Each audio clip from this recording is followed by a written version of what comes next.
Hello friends, my self Gaurav Rajwade and मैं आपका स्वागत करता हूं हमारे क्लासेस में, that is what Soham edu world में, एंड आपके सबसे फेवरेट यूट्यूब चैनल पे, दैट इज़ व्हाट स्टूडेंट्स अड्डा पे। देखो आज हम क्या लेके आए, ग्रेविटेशन का थर्ड लेक्चर। उसमें क्या देखना है, Kepler's laws of planetary motion. अभी देखो ये लॉ क्यों इंपॉर्टेंट है, क्योंकि अभी तक हमने क्या एज्यूम किया था, planets revolving around sun in circular orbit, okay no, but Kepler ने कुछ नया बताया हुआ है, तो वो प्लीज हम अंडरस्टैंड करके लेंगे। बट केपलर्स के लॉज को अगर हमें समझना है, तीन स्टेटमेंट है, तीन लॉज है, बट उसके पहले ना एलिप्स मतलब क्या होता है एंड उसके डिफरेंट पैरामीटर्स क्या होते हैं, तो उसे पहले समझ के लेते हैं। तो ये लॉज समझना बहुत ही सिंपल हो जाएगा।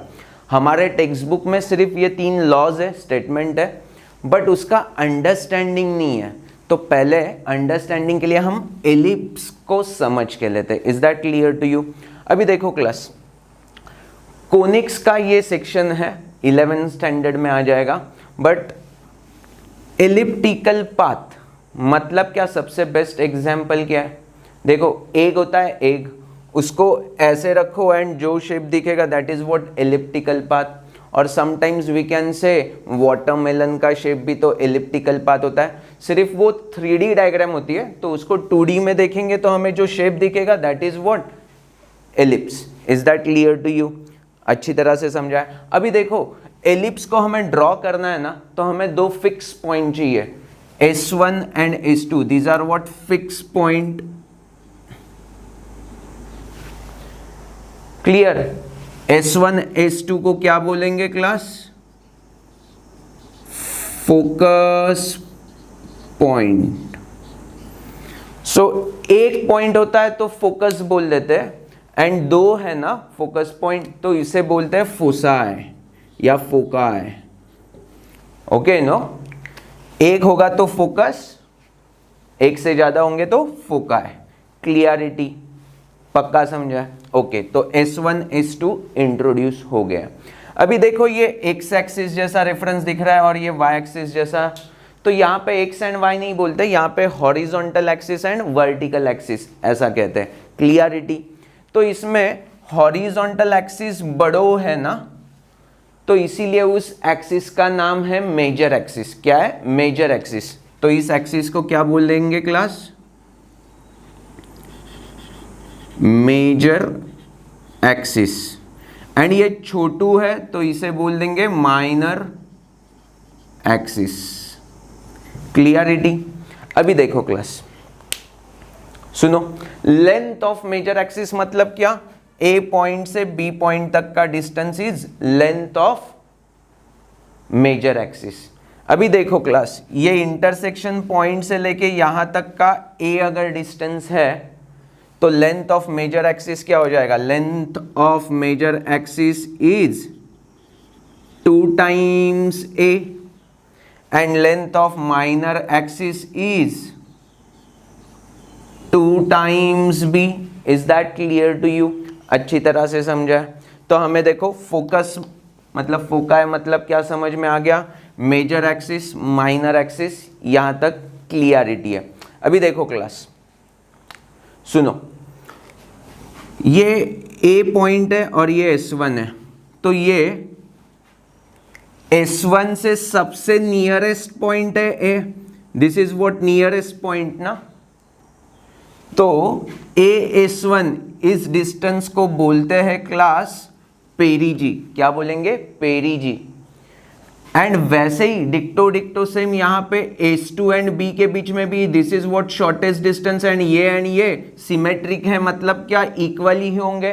तो AS1 एंड BS2 इन दोनों को क्या बोल देते हैं क्लास? पेरीजी।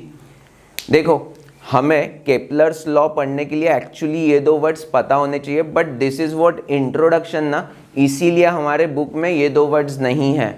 बट आप गूगल वगैरह कहाँ पे भी सर्च करोगे तो आपको केपलर्स लॉ में ये दो वर्ड बहुत अच्छी तरह से दिखेंगे। Are you getting me class? Clarity? चलो, तो ये पेरीजी मतलब क्या समझ में आ गया, शॉर्टेस्ट डिस्टेंस है फोकस से, that is what पेरिजी। But longest distance क्या होगा, देखो S1 के लिए लॉन्गेस्ट डिस्टेंस ये S1B हो जाएगा, या S2 के लिए ये AS1 हो जाएगा, येस और no. So that longest distance is called apogee. क्या कहेंगे, एपोजी। तो मेरे ख्याल से ये भी मेरे बच्चों को समझा है क्लियरिटी के साथ। अभी सुनो क्लास, ये जो A है वो हाफ डिस्टेंस है, यस और नो। सुनो, किस चीज का हाफ डिस्टेंस है, AB का हाफ है। So we can write small a is nothing but length of AB by 2। इसका अगर हाफ है ये तो AB बाई 2 बोल दो, चल जाएगा। अब AB मतलब क्या है, देखो ना, AS1 plus S1B, AS1 plus S1B, तो मैं AB को ऐसे बोल दूँ AS1 plus S1B is upon 2। But AS1 को क्या बोला है क्लास, पेरिजी, एंड S1B को क्या बोला है, apogee. So we can easily write this as apogee plus perigee by 2।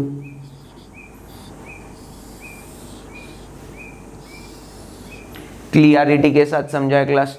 तो ये कॉन्सेप्ट ना हमें आगे जाके बहुत बार लगने वाली है, और ये थर्ड पॉइंट हमें समझने के लिए ये कॉन्सेप्ट को अच्छी तरह से समझना नेसेसरी था, इसीलिए मैंने ये एक्स्ट्रा नॉलेज आपको दे दिया है।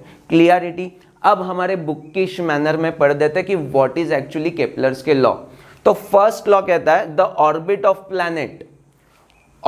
Of planet is an ellipse with the sun at one of the foci।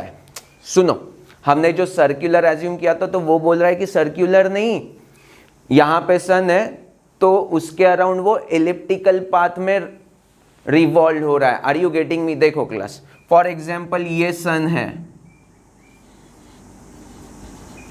One of the foci मतलब क्या, दो फोकस पॉइंट है, आइदर सन यहां पे होगा या यहां पे होगा। तो देखो अभी ये स्टेटमेंट बहुत अच्छी तरह से हमें समझ में आ गए, अदरवाइज यहां पे ये फोसाई मतलब क्या कुछ समझा ही नहीं। तो मजा क्या आएगा, लर्निंग का कुछ तो मजा आना चाहिए ना, दिखना चाहिए ना। Are you really getting me? तो वन ऑफ द फोसाई मतलब क्या समझा है, मीन्स फर्स्ट लॉ क्या बोल रहा है क्लास, कि sun at one of the foci है एलिप्स के, एंड प्लैनेट क्या कर रहा है, बेसिकली ऐसे ऐसे घूम रहा है। Are you getting me? और वो शेप कौन सा है, एलिप्टिकल शेप है या एलिप्टिकल पाथ है। तो फर्स्ट लॉ क्या है, the orbit of planet is an ellipse with the sun at one of the foci और फोसाई, जो भी प्रोनाउंसिएशन आपको अच्छा लगेगा वो कर सकते हो। सो फर्स्ट लॉ क्लियर हो चुका है, पक्का? ओके।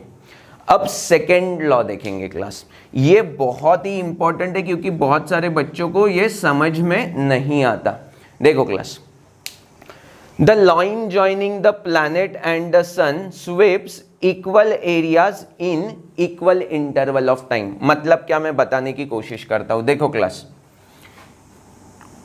अभी ये प्लैनेट समझो यहां पे है, तो ये centre line joining the planet and the sun, line joining the planet and the sun sweeps equal areas in equal interval of time। तो ये sun से मैंने planet को line join कर दी, आफ्टर t सेकेंड के बाद ये planet यहां पे आ गया, ओके नो। तो इस लाइन ने जो भी एरिया कवर किया है, that area is called A1। इस एरिया को हम A1 बोल देते हैं, ओके नो। अभी प्लैनेट यहां पे है, यहां पे कितने t सेकेंड के बाद ना यहां से यहां गया था, तो जस्ट इमेजिन कि प्लैनेट यहां पे एंड आफ्टर t सेकेंड वो यहां पे आ गया, ओके नो। तो इसने कितना एरिया कवर कर लिया, इतना एरिया कवर कर लिया। So this is what A2। Is that clear to you? समझो प्लैनेट यहां पे है, तो ये लाइन जॉइनिंग, और उसने t सेकेंड में इतना एरिया कवर कर लिया, is that clear to you? तो सेकेंड्स कितने हैं? टी सेकेंड्स में ही ये मोशन है, यस और no class? Are you really getting me? Is that clear to you? तो टी सेकेंड में सेम टाइम के लिए ये जो line joining between sun and planet है वो सेम एरिया कवर करेगी। Means what? सेकेंड लॉ हमें बता रहा है कि बाबा capital A1 is equal to capital A2 is equal to capital A3। So this is what meaning of second law. क्या बोल रहा है? The line joining the planet and the sun sweeps equal areas in equal time interval. Are you really getting me class? मतलब क्या है? इसको ना थोड़ा सा हाईफाई लैंग्वेज में बोलना है तो हम बोल देंगे एरियल वेलोसिटी कांस्टेंट है। मतलब क्या? Area per unit time constant, area per unit time constant. देखो देखो, नॉर्मल वेलोसिटी क्या होता है? डिस्टेंस पर यूनिट टाइम होता है ना, दैट इज व्हाट वेलोसिटी या स्पीड। क्लियरिटी? तो यहां पे क्या हो रहा है? एरिया पर यूनिट टाइम है ना, सो मैंने बोल दिया एरियल वेलोसिटी कांस्टेंट। देखो ये एक्स्ट्रा नॉलेज है, आपको सिर्फ समझना है कि टाइम टी सेकेंड में जो भी एरिया कवर होगा वो सेम ही होगा। Is that clear to you? अभी सुनो क्लास, सुनो सुनो, समझो प्लैनेट यहां पे होता तो टी सेकेंड के बाद वो यहां पे आ जाता था तो ये एरिया भी सेम हो जाता था, यस और नो क्लास? क्लियरिटी? अभी देखो यहां पे इसने डिस्टेंस टी सेकेंड में ही बहुत ज्यादा कवर कर लिया, बट यहां पे डिस्टेंस इतू सा कवर कर लिया। मतलब क्या है? प्लैनेट अगर सन के नजदीक होगा तो उसकी वेलोसिटी क्या होगी? ज्यादा होगी, एंड अवे फ्रॉम सन होगा तो उसकी वेलोसिटी क्या होगी? कम होगी। मतलब वेलोसिटी कांस्टेंट नहीं है, हर जगह पे अलग अलग है। देखो ये कंक्लूजन आप समझ के लो ना, ये फॉर लॉ तो सब लोग रट्टा मारने वाले, बट उसका अंडरस्टैंडिंग सुनो यार, कि प्लैनेट यहां से यहां तक मतलब इतू सा डिस्टेंस कवर किया। कब? जब सन से बहुत अवे है तब, एंड सन के बहुत नजदीक है तब देखो ना कितना डिस्टेंस कवर किया। Means what? उसकी वेलोसिटी यहां पे बहुत ज्यादा है। यहां पे मतलब क्या? शॉर्टेस्ट डिस्टेंस को हम क्या बोल देते हैं क्लास? पेरीजी। मतलब मैं ऐसा बोल दूं पेरीजी पे वेलोसिटी इज हाईएस्ट, या मैक्स बोल दूं, max. Okay no? And away from sun मतलब क्या? ये मैक्सिमम डिस्टेंस है ना, उसको क्या बोलते हैं? एपोजी। तो एपोजी पे क्या हो जाएगा? वी क्या हो जाएगा? मिनिमम रहेगा। तो देखो ये कंक्लूजन हमारे बुक्स में शायद से नहीं है, तो अच्छी तरह से रीड करके चेक कर लेना कि ये V mean and V max के बारे में हमारे टेक्स्ट बुक में बोला है क्या। क्लियरिटी? तो मेरे ख्याल से मेरे बच्चों को अब सेकेंड लॉ भी समझ में आ चुका है। अब थर्ड लॉ देखेंगे क्लास। थर्ड लॉ भी बहुत इंटरेस्टिंग है। The square of its period of revolution around the sun. अभी सुनो, पीरियड मतलब क्या? देखो ये सन है और ये प्लैनेट है। प्लैनेट को एक कंप्लीट रोटेशन के लिए लगने वाला time is what? Time period, और period of revolution. Is that clear to you?